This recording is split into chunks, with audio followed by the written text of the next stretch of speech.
Hello, hi, నమస్తే. Welcome back to my channel. ఈరోజు మన రెసిపీ వచ్చేసి దోశ అండి. హోటల్ స్టైల్లో క్రిస్పీగా, కలర్ఫుల్గా, టేస్టీగా దోశని ఎలా వేసుకోవాలో ఈరోజు మన వీడియోలో చూసేద్దామండి.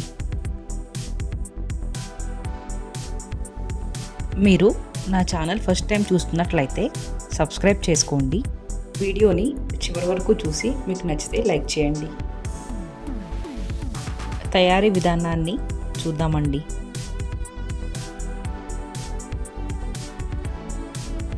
ఒక గ్లాస్ మినపగుళ్ళని తీసుకోవాలండి. ఒక గ్లాస్ మినపగుళ్ళకి 2 గ్లాసుల బియ్యాన్ని తీసుకోవాలి.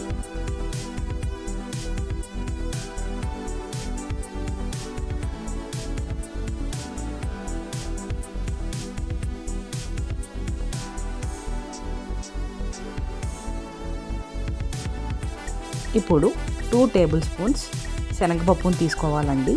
నేను 60 ml మెజర్మెంట్ కప్తో తీసుకున్నాను.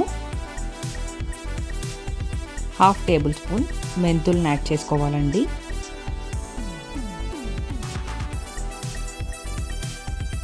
ఇప్పుడు వీటిలో వాటర్ పోసుకుని నానపెట్టేసుకోవాలండి.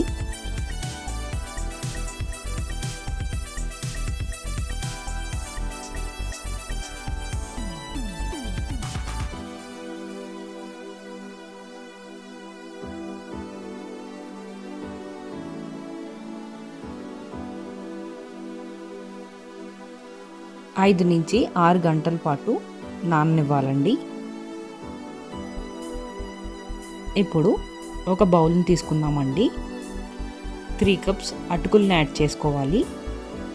ఆ కప్ 60 ml మెజర్మెంట్ కప్ అండి. నేను 3 కప్స్ తీసుకుంటున్నాను.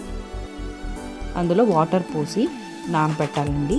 15 నుంచి 20 నిమిషాల పాటు అటుకుల్ని మనం నాననివ్వాలి. నానబెట్టిన తర్వాత చూస్తున్నారు కదా, ఇలా మెత్తగా అయిపోతాయండి. మినపప్పుని 6 నుంచి 7 గంటల పాటు నానబెట్టాలని చెప్పాను కదండి. అది నానిపోయిన తర్వాత మనం అటుకుల్ని నానబెట్టుకోవాలండి. ఇప్పుడు మనం నానబెట్టుకున్న మినపగుళ్ళని తీసుకోవాలండి. 2-3 సార్లు శుభ్రంగా వాష్ చేసేసుకోవాలి.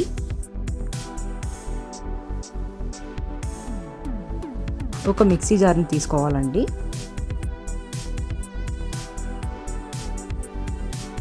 ఇప్పుడు ఆ మినపగుళ్ళని ఆ మిక్సీ జార్లోకి వేసుకోవాలండి. దాంతోపాటు మనం పెట్టుకున్నాం కదండి అటుకుల్ని, అవి కూడా యాడ్ చేసుకోవాలండి. వాటర్ని శుభ్రంగా పిండేసుకుని యాడ్ చేసుకోవాలి.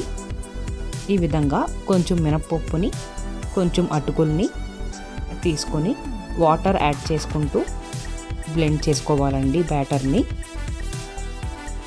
పిండి ఈ విధంగా రావాలండి. మరీ లూజ్గా రాకూడదు, అలానే మరీ థిక్గా ఉండకూడదు. ఈ విధంగా కన్సిస్టెన్సీ రావాలి. పిండి ఆడేసుకున్న తర్వాత 6 నుంచి 7 గంటల పాటు పక్కన పెట్టేసేయాలండి. 7 గంటల పాటు నానబెట్టిన తర్వాత తీసుకొని ఆ పిండిని ఒకసారి అంతా బాగా కలుపుకోవాలండి.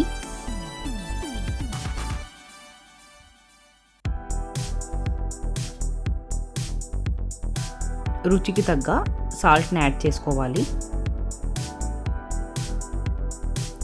సాల్ట్ యాడ్ చేసుకున్న తర్వాత సాల్ట్ పిండిలో బాగా కలిసేలాగా కలుపుకోవాలండి. దోశ పిండి రెడీ అయిపోయిందండి. ఇప్పుడు నేను మీకు 2 స్టైల్లో దోశలు వేసి చూపిస్తాను.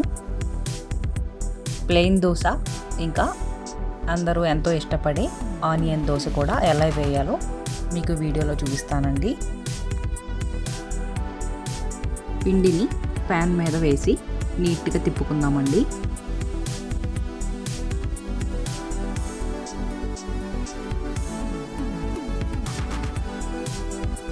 దోశ ఒక 1/2 మినిట్ ఫ్రై అయిన తర్వాత ఆయిల్ని యాడ్ చేసుకోవాలండి.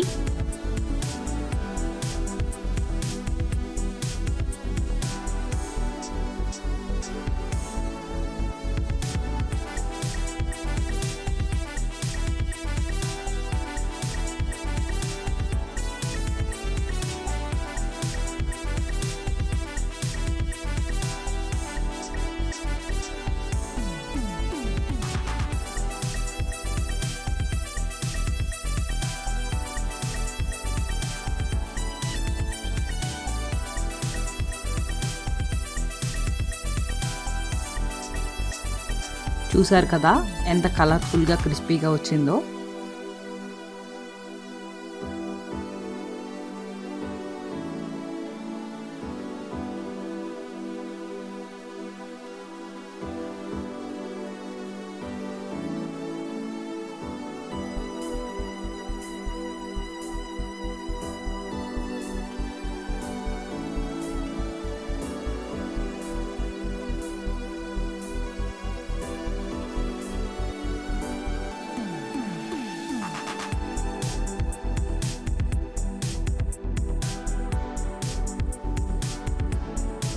అంతే అండి, ఎంతో సింపుల్గా హోటల్ స్టైల్లో ఇంట్లోనే మనం దోశలు ప్రిపేర్ చేసుకోవచ్చు.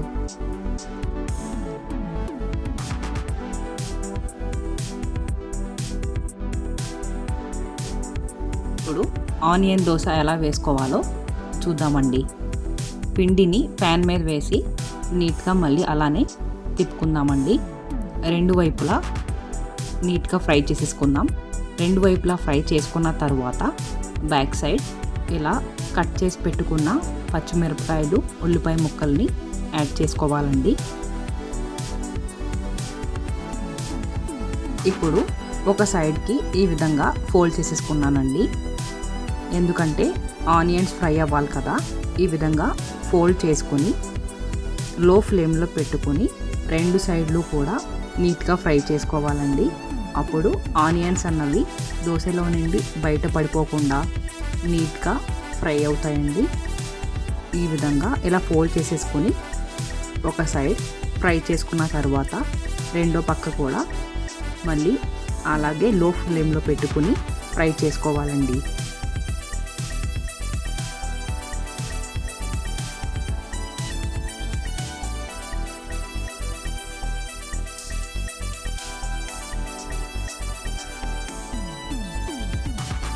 అంతే అండి, ఎంతో క్రిస్పీగా టేస్టీగా ఆనియన్ దోశ కూడా రెడీ అయిపోయింది.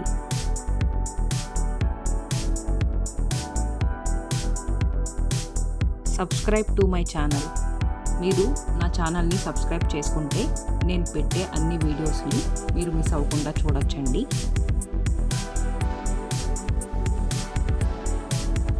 Thank you for watching my video.